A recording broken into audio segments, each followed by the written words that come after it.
бергенде анан 2-3 жолу келип кеткен куру жараткан өмүр бою бүтү дегенде келечек перспективалык ой, перспективалык идеялар алга азчылык болот.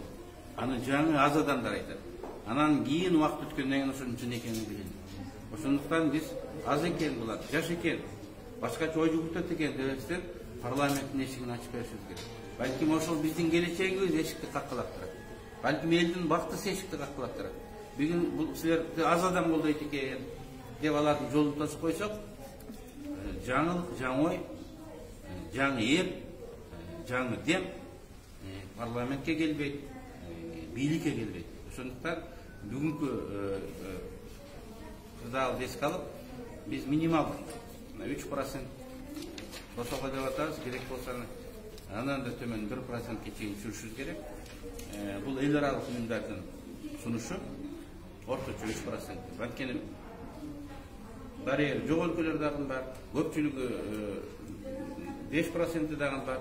Ортосу ошол 3 болот экенде биз ортосун сунуштап атабыз да. Өтө алдыга кетпейлик, өтө артта калбайлык депчи.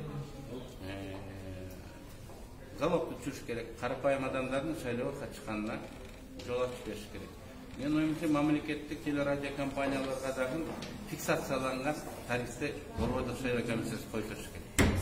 Мына биздин партия бир жолу ушусун көргөзөйлүк 3 мүнөттүк сюжет жасады эле 170 000 сом деди да. Аны жөнөкөй партия, жөнөкөй адам көтөрө албайт.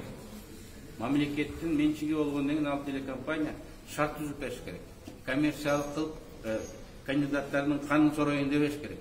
Анда бай адамга шарт түзгөн болосуң. Сылтоо менен да төлөйсүң деген сылтоо менен барыңарга бирдей тариф дейсиң, но бай төлөйт, кедей төлөй албайт.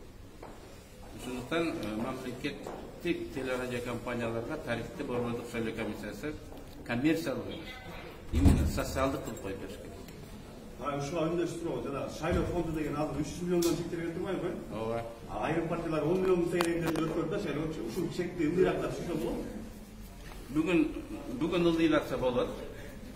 Анткени мына көрдүңүздөр интернет, цифрлык технологиялар эл менен байланышты абдан арзандап салды. Мына кухняда отуруп алып эле 100 000 деген адамды мобилизация кылган адамдар бар. Эгер сөзүң укуктуу болсо, элге керектүү маселелерди көтөрүп атсаң, бул элге жетүүнүн жолдору бар. Ошондуктан шайлоо фондун дагы кайра карап көрүш керек. Ал сиздердин мыйзамыңыздарда жок да азыр, Бул сунушта жок.